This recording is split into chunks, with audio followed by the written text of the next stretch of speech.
Are you in your 20s? Do you want to improve your life? If so, get ready, because I'm going to help you figure out how to change your life in your 20s. I'm Ross Jacobson, aka The Disciplined Rebel.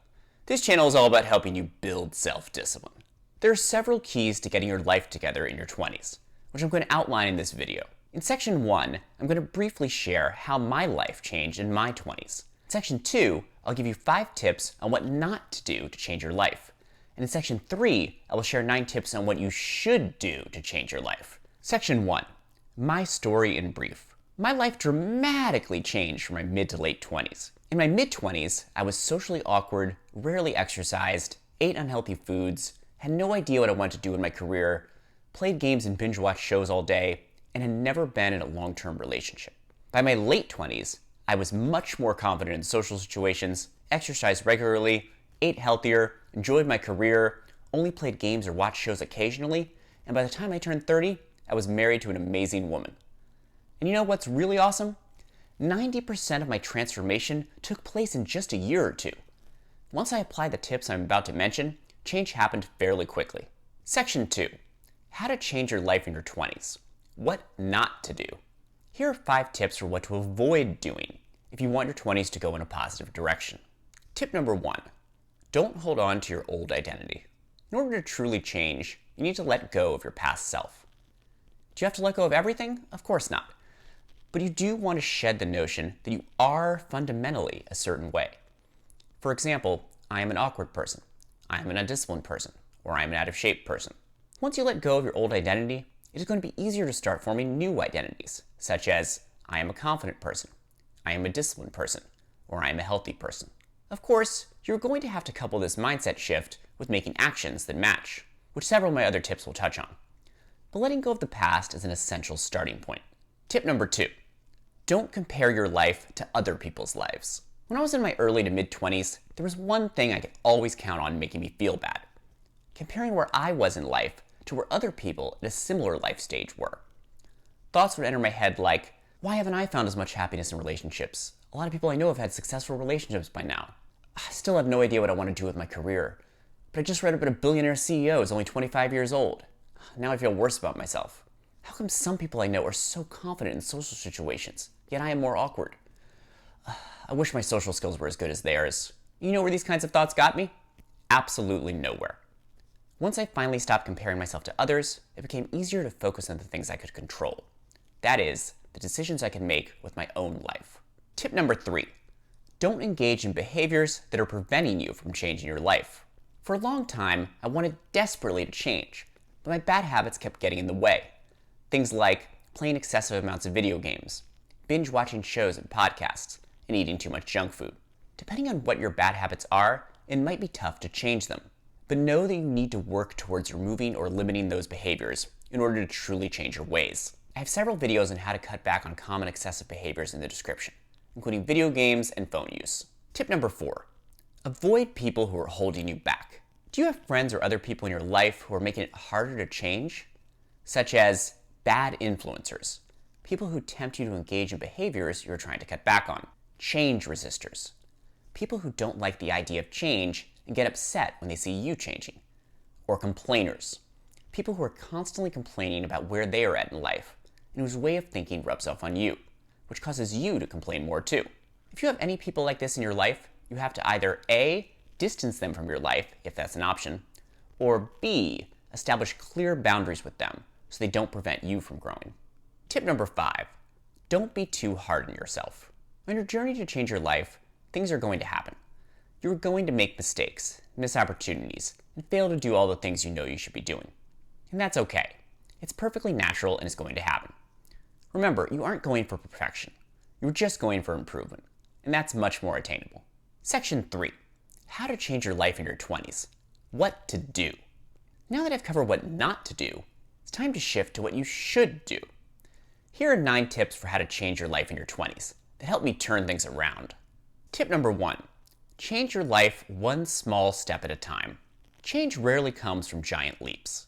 Instead, it comes through small decisions made day after day. I used to have an all or nothing mentality, and that resulted in me getting stuck in a vicious cycle. First, I would work extremely hard towards changing my life for a few days or weeks. Then I would burn out and not do anything for a long period.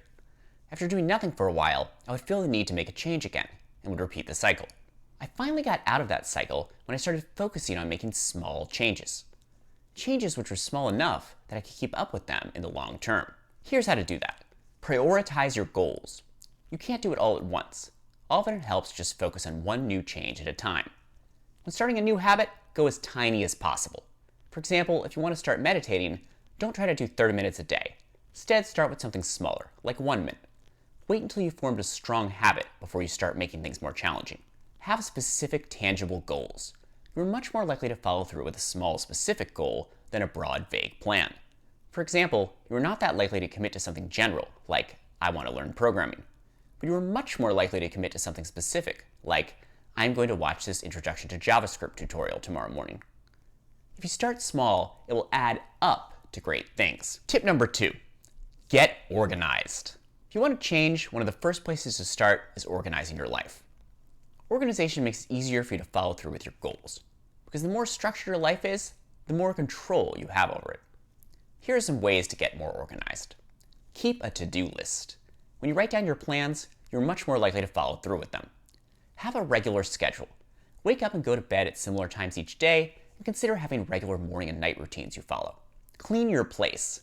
It doesn't have to be completely pristine, but it helps to establish good cleaning habits. A cleaner environment can put you in a better mindset to accomplish things. Tip number 3, take care of your body.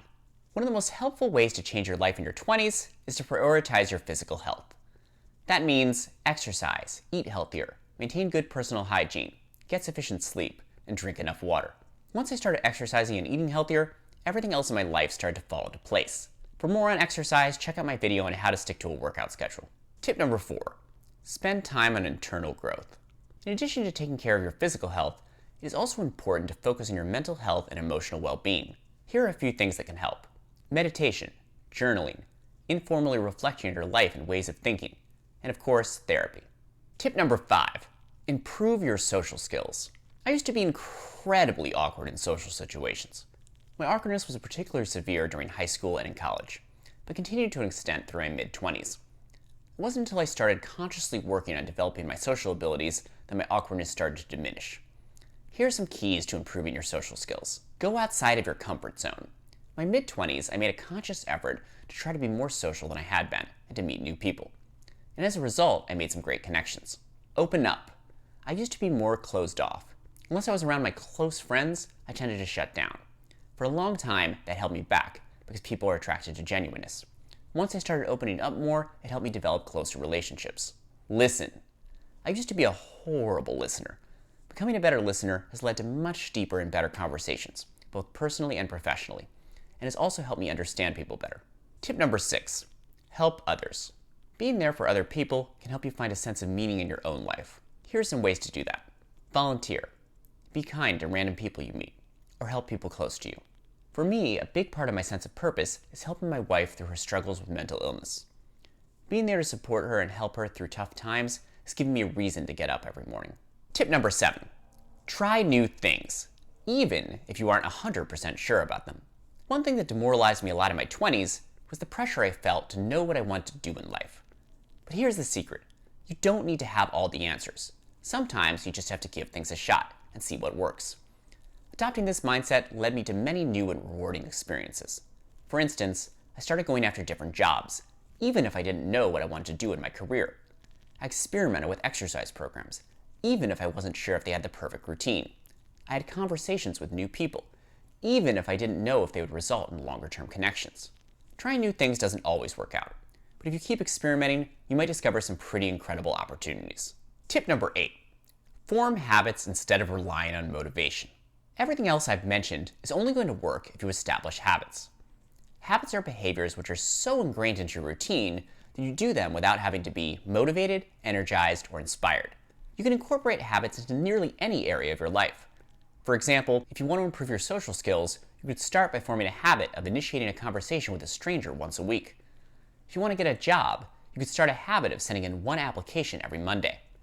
Or if you want to clean a messy room in your apartment, you can make a habit of doing 5 minutes of cleaning once a week.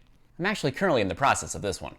Habits are incredibly powerful and are capable of completely changing your life. Tip number 9, love and accept yourself. If you want to improve your life in your 20s, a great thing to focus on is learning to accept and love yourself. Yes, you want to improve, but that doesn't mean you can't love yourself until you've made it to the finish line. Finish line which may not even exist. I'm not saying loving yourself is going to be easy. Depending on where you're at, it may take time. But if you can begin to accept yourself, it will make the rest of your journey more enjoyable. Final words. You don't have to do any of this perfectly. If you do even just 5% of the stuff I mentioned, you will start to see huge improvements in your life. If you are new, hit that subscribe button and watch my other videos to learn more about how to transform your life by developing self-discipline. Thanks for watching, and best of luck in your journey to build self-discipline.